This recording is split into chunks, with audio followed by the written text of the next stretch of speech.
Chapitre 15 Aragog.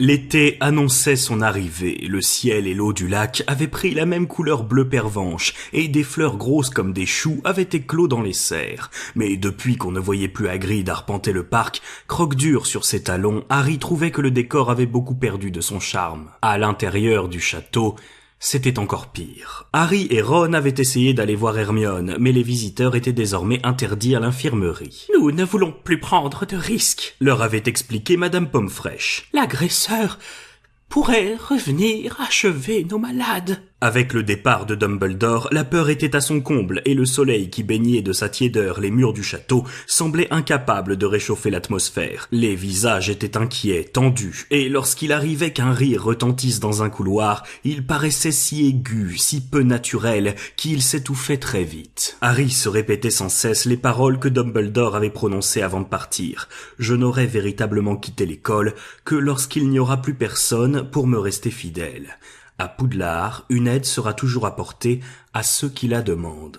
Mais à quoi pouvait-elle leur servir? À qui devait-il demander de l'aide alors que tout le monde était aussi déboussolé et terrifié qu'eux? L'allusion de Hagrid aux araignées était beaucoup plus facile à comprendre. L'ennui, c'était qu'apparemment, il ne restait plus la moindre araignée dans le château. Partout où il allait, Harry s'efforçait d'en trouver avec l'aide plutôt réticente de Ron. Bien entendu, l'interdiction faite aux élèves de se promener tout seuls les gênait dans leurs recherches. Ils devaient à présent se déplacer en groupe. La plupart de leurs disciples paraissaient satisfaits d'être ainsi menés de classe en classe par leurs professeurs comme un troupeau, mais Harry trouvait ce système exaspérant. Il y avait pourtant quelqu'un que cette atmosphère de terreur et de suspicion semblait ravir. Drago Malfoy arpentait les couloirs d'un pas conquérant, comme s'il venait d'être nommé préfet en chef. Ce fut pendant le cours de potions, qui eut lieu 2 semaines après le départ de Dumbledore et de Hagrid, que Harry comprit ce qui le réjouissait tellement. Ce jour-là, Harry, qui était assis derrière Malfoy, l'entendit parler à Crabbe et à Goyle d'un ton triomphant. « J'ai toujours su que mon père arriverait à nous débarrasser de Dumbledore, » dit-il, sans se soucier de baisser la voix. « Je vous ai dit qu'il a toujours pensé que Dumbledore était le pire directeur que l'école ait jamais eu.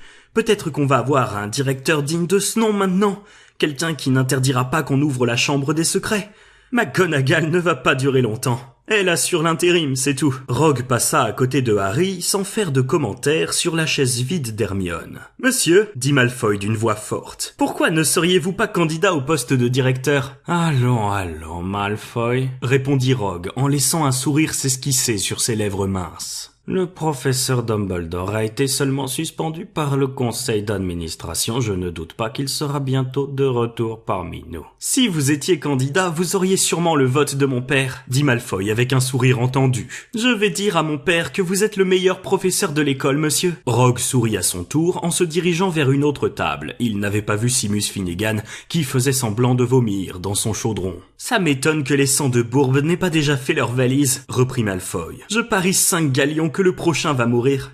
Dommage que ça n'ait pas été Granger. » La cloche sonna au même moment. C'était une chance. En entendant les dernières paroles de Malfoy, Ron avait bondi de sa chaise, mais dans la mêlée des élèves qui se hâtaient de ramasser leurs affaires, sa tentative de se ruer sur Malfoy passa inaperçue. « Lâchez-moi » grogna Ron à Harry et à Dean qui le retenaient chacun par un bras. « Je m'en fiche, je n'ai pas besoin de ma baguette cette fois-ci. Je vais le tuer à main nue. »« Allons, dépêchez-vous » aboya Rogue. « Il faut que je vous emmène au cours de botanique maintenant. » Rogue les conduisit en rang par 2, Harry, Ron et Dean fermant la marche. Ron essayait toujours de se dégager. Ils ne purent le lâcher que lorsque Rogue les eut amenés hors du château et qu'ils traversèrent le potager en direction des serres. Le cours de botanique ne fut pas très animé. Il manquait à présent 2 élèves, Justin et Hermione. Le professeur Chourave leur fit tailler des figuiers d'Abyssinie. Harry alla jeter une brassée de tiges desséchées sur le tas de compost et se trouva soudain face à face avec Ernie Macmillan. Ernie prit une profonde inspiration et déclara d'un ton solennel « Je voulais te dire que j'étais désolé de t'avoir soupçonné, Harry. Je sais bien que tu ne te serais jamais attaqué à Hermione Granger et je te prie de m'excuser pour tout ce que je t'ai dit.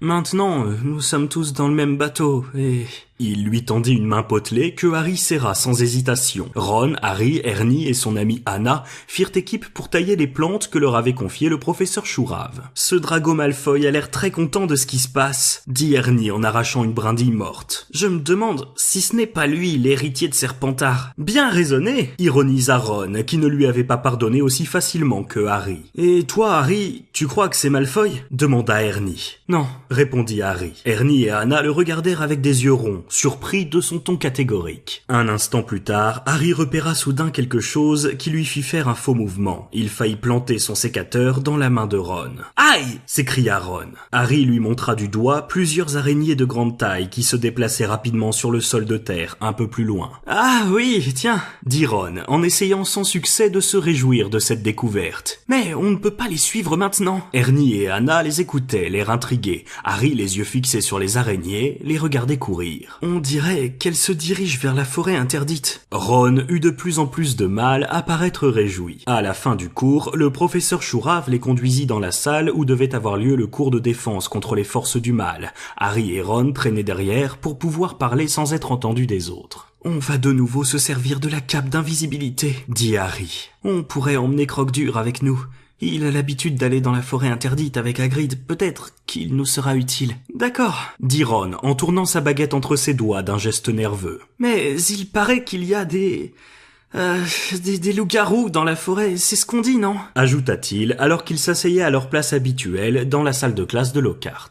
Harry préféra esquiver la question. « Il y a aussi des créatures plus fréquentables dans la forêt, les centaures par exemple, ou les licornes. » Ron n'était jamais allé dans la forêt interdite. Harry y avait pénétré une seule fois en espérant ne jamais y retourner. Lockhart entra dans la classe d'un pas bondissant et tout le monde le regarda avec des yeux ronds. Les professeurs avaient l'air plus sombres que jamais, mais Lockhart, lui, semblait enchanté. « Allons, pourquoi ces mines sinistres ?» s'écria-t-il en adressant à la classe un sourire rayonnant. Les élèves échangèrent des regards exaspérés, mais personne ne répondit. « Voyons, vous ne vous rendez pas compte ?» dit Lockhart en parlant lentement comme s'il s'adressait à des demeurés. « Que tout danger est désormais écarté. Le coupable n'est plus là. » « Comment ça ?» lança Dean Thomas d'une voix forte. « Jeune homme, le ministre de la magie n'aurait pas emmené Hagrid s'il n'avait pas été sûr à 100% que c'était lui le coupable, » répondit Lockhart sur un ton d'évidence. « Oh si, il l'aurait emmené quand même, » dit Ron encore plus fort que Dean. « Je me flatte d'en savoir un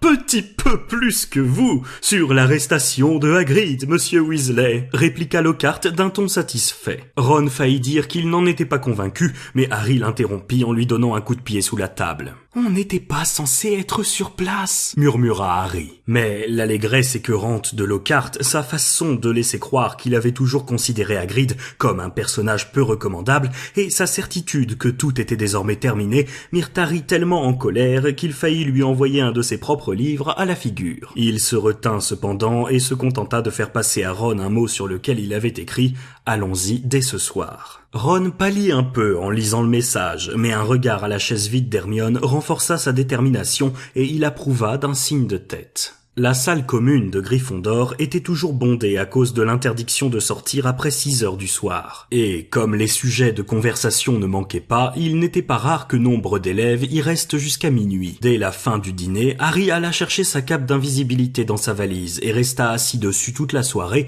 en attendant que la salle commune se vide. Il était plus de minuit quand Fred, George et Ginny, qui étaient restés les derniers, allèrent enfin se coucher. Lorsque Harry et Ron eurent entendu les portes des dortoirs se refermer, ils s'enveloppèrent dans la cape d'invisibilité et sortirent dans le couloir. Après avoir soigneusement évité les professeurs qui continuaient de surveiller les couloirs, ils arrivèrent enfin devant la grande porte du hall d'entrée et se glissèrent sans bruit dans le parc éclairé par la lune. « On va peut-être s'apercevoir que les araignées n'allaient pas du tout dans la forêt, même si elles en prenaient la direction, » dit Ron avec une nuance d'espoir. Ils atteignirent bientôt la cabane de Hagrid qui paraissait triste et misérable avec ses fenêtres éteintes. Lorsque Harry poussa la porte, Croque-Dur parut fou de joie et se mit à lancer des aboiements joyeux qui risquaient de réveiller tout le château. Pour le faire taire, Harry et Ron lui donnèrent des caramels qui collèrent les dents du molosse et l'empêchèrent d'aboyer. Harry posa la cape d'invisibilité sur la table. Il n'en aurait pas besoin dans l'obscurité de la forêt. « Viens, Croque-Dur » dit Harry en le caressant. « On va se promener. » Le chien bondit hors de la cabane et se précipita vers la lisière de la forêt où il leva la patte contre un énorme sycomore. Harry sortit sa baguette magique et murmura « Lumos !» Aussitôt, une petite lumière apparut à l'extrémité de la baguette, diffusant une lueur suffisante pour repérer la présence d'araignées sur le chemin. Bonne idée, dit Ron. J'aurais bien voulu en faire autant, mais dans l'état où est ma baguette, elle risque d'exploser. Harry donna une petite tape sur l'épaule de Ron en montrant la pelouse. 2 araignées solitaires fuyaient la lumière de la baguette pour se réfugier sous les arbres. D'accord, soupira Ron, comme s'il se résignait au pire. Je suis prêt. Allons-y. Ils pénétrèrent alors dans la forêt, accompagnés de Croque-Dur qui gambadaient autour d'eux. Éclairés par la baguette de Harry, ils suivirent une file d'araignées qui avançait le long du chemin. Ils marchèrent ainsi pendant une vingtaine de minutes sans échanger un mot, l'oreille tendue à l'affût du moindre bruit insolite. Les arbres devenaient de plus en plus touffus et bientôt, ils ne virent même plus les étoiles au-dessus de leur tête. La lune avait disparu, ils ne pouvaient plus compter que sur la lueur de la baguette magique pour les éclairer. Soudain, ils virent les araignées changer de direction et quitter le sentier. Harry s'immobilisa, essayant de voir où elles allaient, mais les alentours étaient plongés dans d'épaisses ténèbres que la baguette magique ne parvenait pas à dissiper. Jamais il ne s'était aventuré si loin dans la forêt et il se souvenait très bien de ce que Hagrid lui avait conseillé la dernière fois qu'il l'y avait accompagné, surtout ne pas s'écarter du sentier. Mais Hagrid était loin à présent, sans doute dans une cellule de la prison d'Azkaban, et il avait bien recommandé, avant de partir, de suivre les araignées. Quelque chose d'humide toucha la main de Harry, et il fit un saut en arrière, écrasant le pied de Ron, mais ce n'était que le museau de Croque-Dur. « Qu'est-ce qu'on fait ?» demanda Harry à Ron, dont les yeux reflétaient la lueur de la baguette. « Allons-y,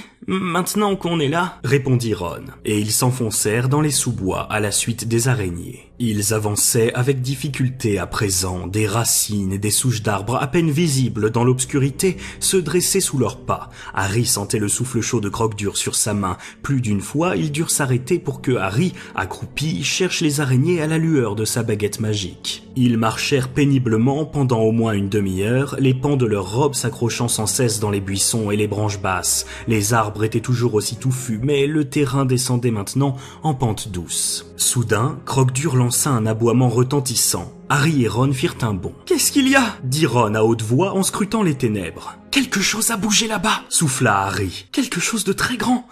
Écoute. Ils tendirent l'oreille. Un peu plus loin, sur leur droite, la chose en question se frayait un chemin parmi les arbres, en écrasant des branches basses. « Oh non !» gémit Ron. « Oh non, non, !»« Silence !» dit précipitamment Harry. « Il va t'entendre !»« M'entendre, moi ?» dit Ron d'une voix plus aiguë qu'à l'ordinaire. « C'est Croque-Dur qui l'a entendu !» Terrifiés, immobiles, ils attendirent. Il y eut un étrange grondement, puis à nouveau le silence. « Qu'est-ce qu'il fait ?» dit Harry. « Il doit se préparer à attaquer !» dit Ron. Ils attendirent encore quelques instants, tremblant de tous leurs membres. « Tu crois qu'il est parti ?» murmura Harry. « C'est pas... » Sur leur droite jaillit alors un rayon de lumière si puissant qu'ils durent mettre les mains en visière pour se protéger les yeux. Croque-Dur poussa un jappement et tenta de s'enfuir, mais il se prit les pattes dans un buisson d'épines et se mit à japper de plus en plus fort. « Harry !» s'exclama Ron, d'une voix soudain claironnante qui exprimait son soulagement. « Harry, c'est la voiture !»« Quoi ?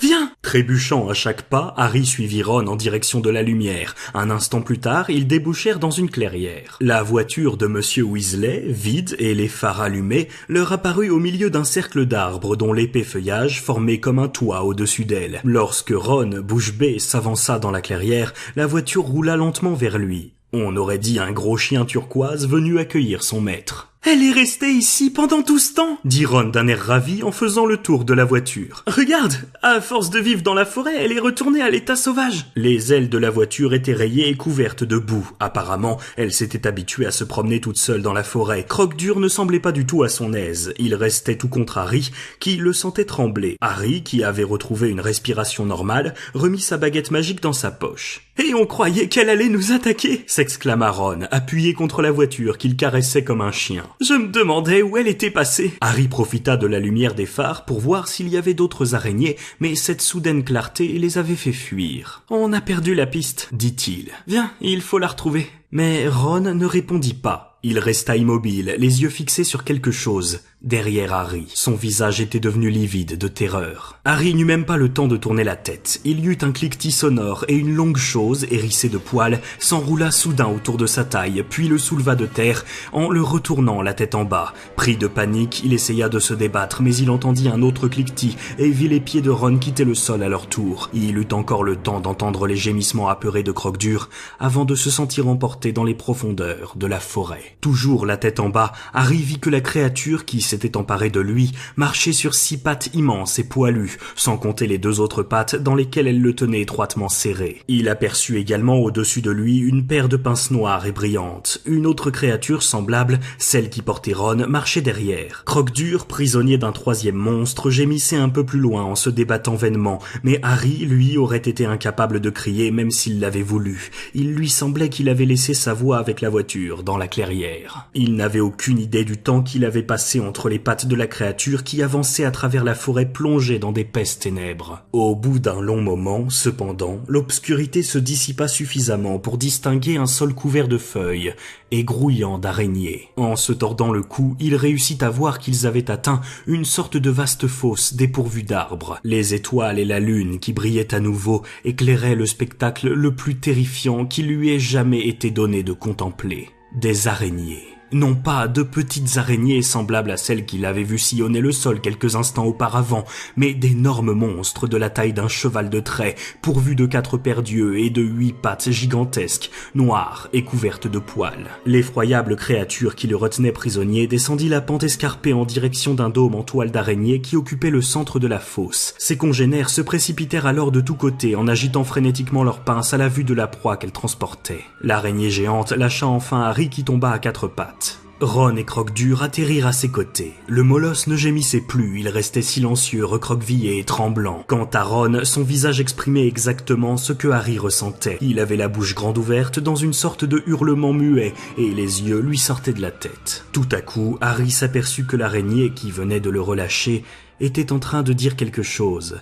Il avait du mal à l'entendre, car ses pinces cliquetaient bruyamment en même temps qu'elle parlait. « Aragog !» cria le monstre. Une araignée de la taille d'un petit éléphant émergea alors très lentement du dôme. Les poils de son dos et de ses pattes grisonnaient et les 8 yeux de sa grosse tête repoussante étaient tous d'un blanc laiteux.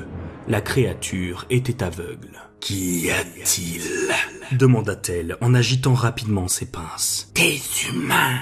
cliqueta l'araignée qui avait capturé Harry. « C'est Hagrid » demanda Aragog en s'approchant. « Non, des étrangers !»« Alors... tuez-les » cliqueta Aragog d'un ton agacé. « J'étais en train de dormir. »« Nous sommes des amis de Hagrid » s'écria Harry. Il avait l'impression que son cœur lui était remonté dans la gorge. Il entendit les pinces des araignées cliqueter tout autour de la fosse. Aragog resta un instant silencieux. « Hagrid ne nous a jamais envoyé d'hommes, » dit lentement le monstre. « Hagrid a des ennuis, » dit Harry, la respiration haletante. « C'est pour ça que nous sommes venus. »« Des ennuis ?» dit la vieille araignée. Harry perçut une certaine inquiétude sous le cliquetis de ses pinces. « Mais pourquoi vous aurait-il envoyé ici ?» reprit la créature. Harry songea à se relever, mais il y renonça. Il ne pensait pas que ses jambes étaient capables de le porter. Il resta donc par terre, en s'efforçant de parler le plus calmement possible. À l'école, il croit que Hagrid a lâché un quelque chose dans le château, dit-il, et ils l'ont emmené à la prison d'Azkaban. Aragog agita ses pinces d'un air furieux. Tout autour de la fosse, les autres araignées l'imitèrent. Elles produisaient un bruit qui ressemblait à des applaudissements, sauf que d'habitude, les applaudissements ne rendaient pas Harry malade de terreur. « Tout ça s'est passé il y a des années, » dit Aragog avec mauvaise humeur. « Des années et des années. Je m'en souviens très bien. C'est pour ça qu'ils l'ont renvoyé de l'école. Ils croyaient que c'était moi, le monstre qui habitait ce qu'ils appelaient la chambre des secrets.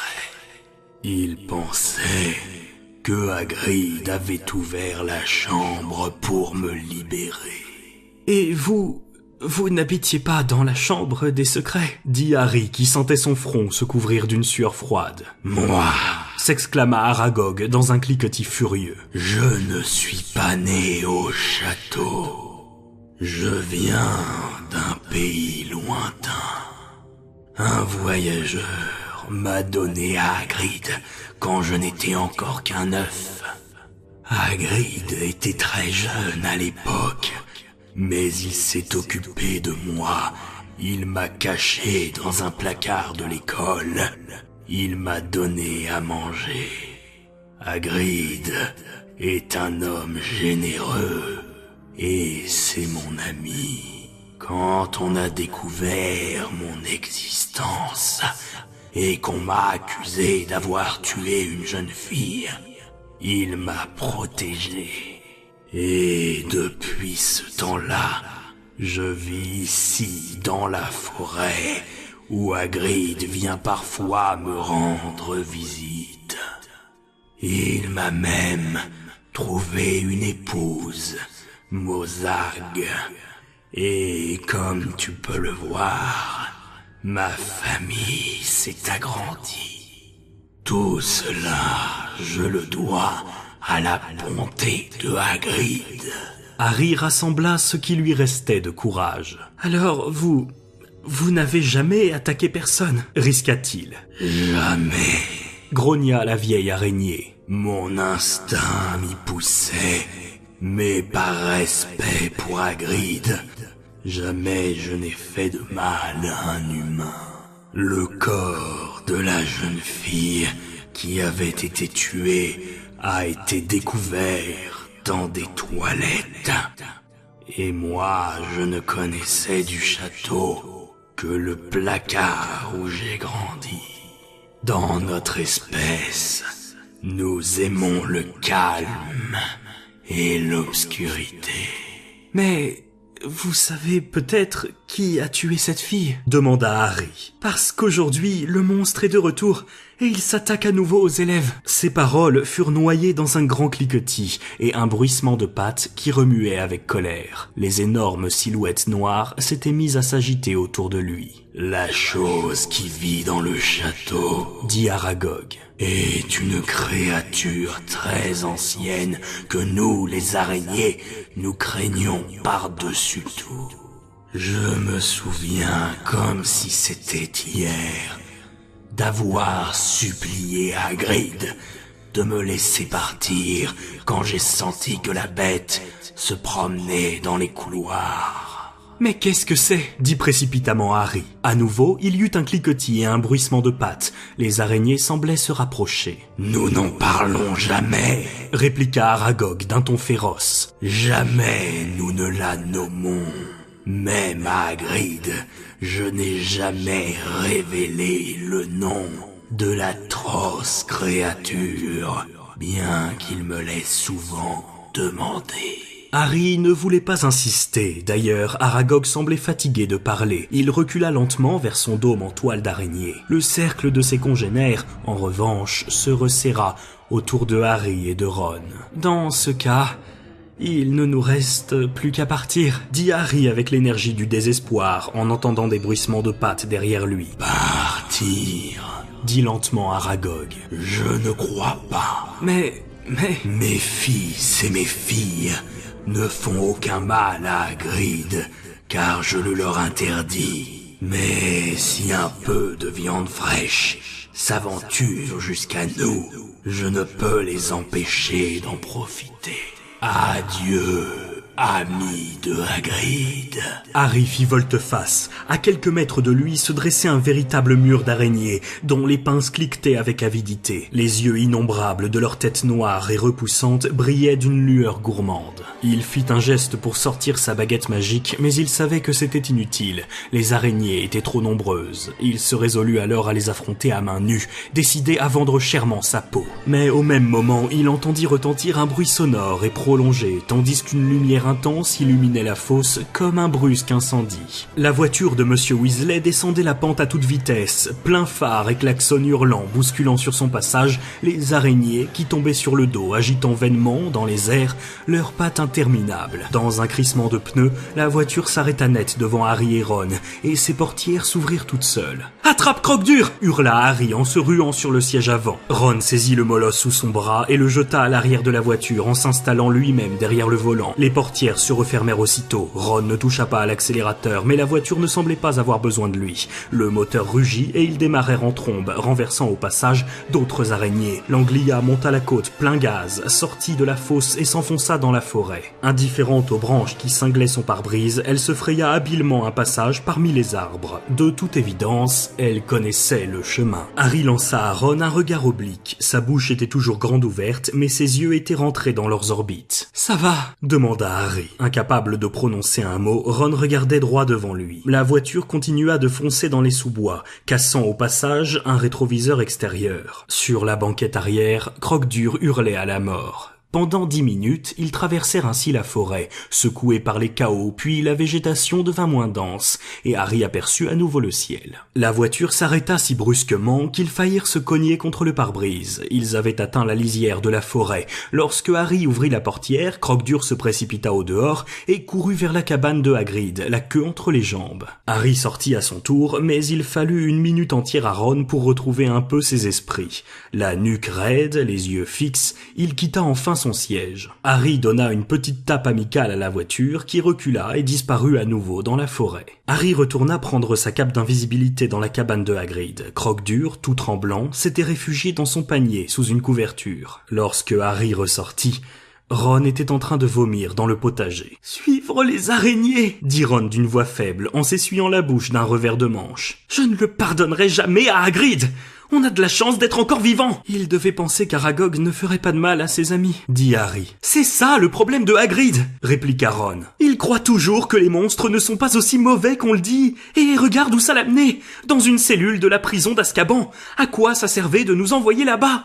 Qu'est-ce qu'on a appris ? » « Que Hagrid n'a jamais ouvert la chambre des secrets, » répondit Harry en se cachant avec Ron sous la cape d'invisibilité. « Il était innocent. » Ron haussa les épaules. De toute évidence, faire éclore en cachette un œuf d'araignée géante ne correspondait pas exactement à l'idée qu'il se faisait de l'innocence. Tandis qu'ils approchaient du château, Harry secoua la cape pour s'assurer qu'elle cachait bien leurs pieds, puis il entrebâilla la porte qui s'ouvrit en grinçant. Ils se glissèrent avec précaution dans le hall d'entrée et gravirent les marches de l'escalier de marbre, retenant leur souffle lorsqu'ils passaient devant des couloirs où patrouillaient des sentinelles aux aguets. Enfin, ils arrivèrent dans la salle commune de Gryffondor, où des braises se consumaient encore dans la cheminée. Ils ôtèrent alors la cape et montèrent dans le dortoir. Ron se laissa tomber dans son lit sans prendre la peine de se déshabiller. Harry, lui, n'avait pas sommeil. Il s'assit au bord de son lit et repensa à tout ce qu'Aragog leur avait dit. Le monstre qui se cachait dans le château semblait être une sorte de Voldemort animal.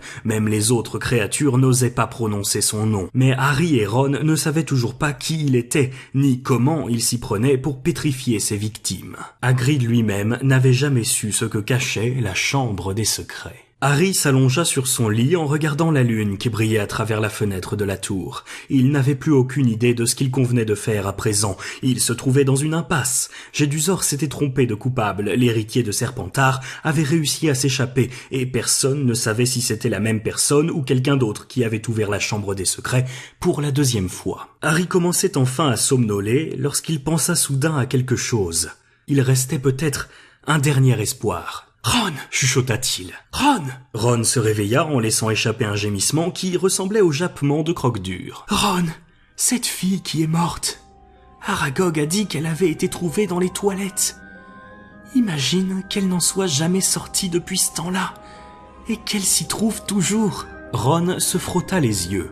Dans un rayon de lune, Harry le vit froncer les sourcils. Et soudain, il sembla comprendre. « Ne me dis pas que... » balbutia-t-il. « Tu penses à... Mimi Géniard ?»